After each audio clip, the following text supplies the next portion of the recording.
안녕하세요. 하나님의 말씀을 배달합니다. 요교교회 박연석 목사입니다. 오늘 묵상할 본문은 사도행전 14장 1절에서 18절까지의 말씀인데요. 제가 12절에서 15절까지 봉독하고 함께 묵상하도록 하겠습니다. 바나바는 제우스라 하고 바울은 그 중에 말하는 자이므로 헤르메스라 하더라.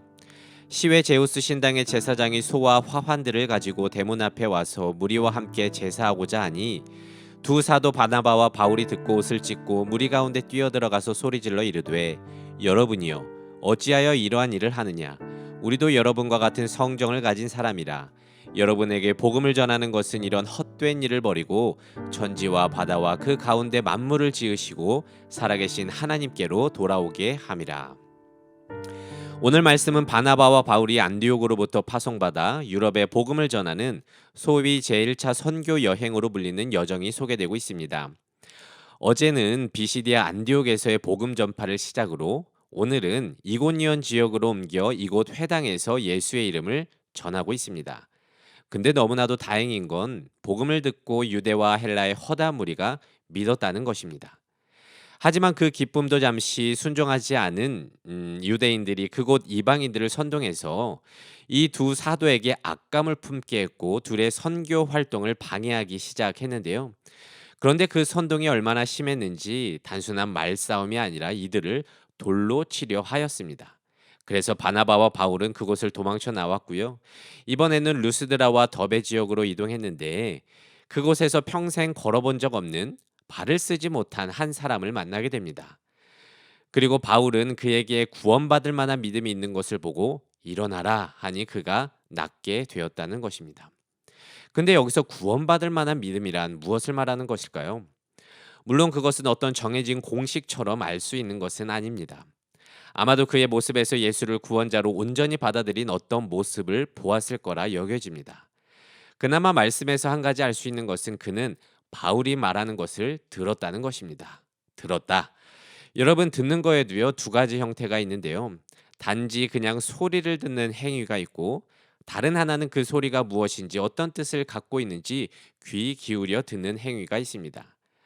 그리고 저는 그냥 소리를 듣는 것을 음청한다라고 표현해 보고 싶고요. 그걸 넘어 그게 무슨 뜻인지 소리의 뜻을 듣는 것을 훈청한다라고 한번 명명해 보겠습니다. 제가 강대상에서 설교를 할 때도요. 그런 모습들이 보이는데요. 그냥 라디오 듣는 것처럼 제 목소리를 듣고 있지만 그렇게 음성을 흘리며 듣는 분들이 있고요. 어떤 분들은 말씀을 통해 하나님의 음성을 듣고자 귀를 쫑긋하고 기울이는 분들을 보게 됩니다. 그렇게 누구는 음청하고 그렇게 누구는 훈청하고 있는데 그게 나중에는 그 사람의 신앙을 가르는 아주 중요한 기준이 되거든요. 여튼 아마도 그 걷지 못한 사람은 바울의 말에 훈청했고 바울은 그의 마음에 믿음이 있음을 영적으로 꿰뚫어 보고 주의 이름으로 일으켰습니다. 정말 놀랍고 정말 너무나도 기쁜 기적의 사건이 일어난 것입니다. 안 그래도 바로 전 사역지에서는 방해 세력들이 돌로 쳐 죽이려고 했는데 이런 기적까지 일어났으니 이제는 이곳 사람들이 하나님을 더 잘 믿겠다라고 생각했을지도 모르겠습니다. 그런데 그런 기대도 잠시 그들은 바나바와 바울을 향해 이렇게 외칩니다. 오늘 봉독했죠.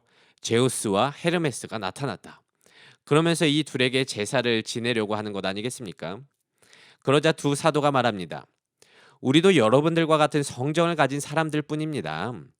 이렇게 여러분들께 복음을 전한 것은 창조주 하나님께 돌아오게 하려는 것이라고 말하면서 이들이 자신들을 섬기고자 하는 것을 겨우 말렸습니다. 이전 베드로가 성전 미문에 앉아 있는 자를 일으켜 세웠더니 사람들이 베드로를 지켜 세웠는데 그때에도 모든 능력과 공을 하나님께 돌렸던 그 베드로의 모습과 오버랩됩니다. 그렇습니다. 이 땅에 어떤 능력이 있어 보이는 사람도 단지 주가 만드신 피조물일 뿐 그 모든 능력은 천지를 지으신 하나님에게 있습니다. 하지만 종종 사람들은요, 이런 기적을 통해 이게 곧 나의 능력인 것 마냥 자랑하고 이것을 본 상대를 자신에게 종속시키려는 자들이 있습니다. 특히 사이비와 이단이 그런데요. 내가 이런 능력이 있으니까 너희는 내 말을 잘 들으라는 식입니다. 근데 여러분, 이게 사이비들과 이단만의 특징인 것 같습니까? 그렇지 않습니다. 어떤 목회자들은요, 자신의 말씀과 기도가 어떤 능력이 있는 것 마냥 말하면서 한 조직의 두목인 것처럼 굴며 성도를 거느리려 하는 자들이 있고요. 어떤 교회의 직분자는 자신의 재력을 내세워서 사람들을 돕고 인기를 사는 자들도 있습니다. 그런데 왜 그럴까요? 그것은 자신을 따르게 만들기 위해서입니다. 근데 그런 모습들은 정말 성경과 신앙을 잘 모르는, 자기의 달란트가 마치 자신의 능력인 것처럼 여기는 교만한 모습일 뿐입니다. 이게 사이비와 이단이 하는 일과 뭐가 다릅니까? 제가 어떤 성도님의 고충을 들은 적이 있습니다. 내용이 뭐냐면요. 어머니가 무슨 일만 있으면 어떤 권사님에게 전화를 걸어서 보고하고 또 지령을 받는데, 알고 보니 그 권사님이 기도발이 세서 사람들이 그렇게 의지하고 있다는 것입니다. 그리고 그 권사님도 자기가 기도하면 다 해결되니까 나에게 맡기라고 말한다는 거예요. 그래서 어머니가 문제만 생기면 가족의 얘기는 듣지를 않고 권사님께만 말하는데, 뭔가 사람이 종속된 것처럼 끌려간다는 것입니다. 물론 어떤 한 사람에게 주가 허락하신 은사가, 능력이 있습니다. 하지만 그걸 갖고 사람들을 자신에게 종속시키는 모든 행동은 이단이고 사이비일 뿐입니다. 사람들이 그래도 매달리는데 어쩔 수 없다고요? 오늘 말씀의 두 사도를 보십시오. 우리도 당신들과 같은 사람이니 자신들에게 제사를 드리지 않게 겨우겨우 말리고 있습니다. 그리고 오직 창조주 하나님께 예배드릴 수 있도록 인도하고 있습니다. 믿음은 그렇게 종속이 아닌 신뢰함 속에서 이루어지는 관계임을 깨닫고, 그렇게 항상 나를 경계하고 주를 높여야 한다는 것입니다. 혹시 주변에 이런 모습을 가진 자들이 있습니까? 그런 신앙을 갖고 인기몰이 하는 자들을 조심하길 바랍니다. 그리고 부디 어떤 능력의 사람을 의지하지 말길 바라며, 그 능력을 주신 하늘에 계신 하나님을 바라보며 신앙생활하기를 바랍니다.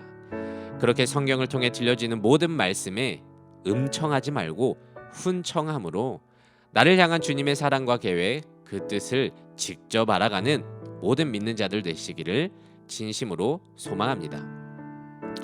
말씀을 묵상하며 내 삶에 적용하기를 원합니다. 첫 번째, 나는 평소에 말씀을 음청하고 있습니까? 훈청하고 있습니까? 하나님께서 내게 어떤 말씀을 들려주고 계시는지 귀 기울여 듣기를 결단해 봅시다. 두 번째, 혹시 내가 하나님보다 의지하는 사람이 있는지 돌아보고 오직 창조주 하나님만을 바라보고 믿음 달라고 기도해 봅시다.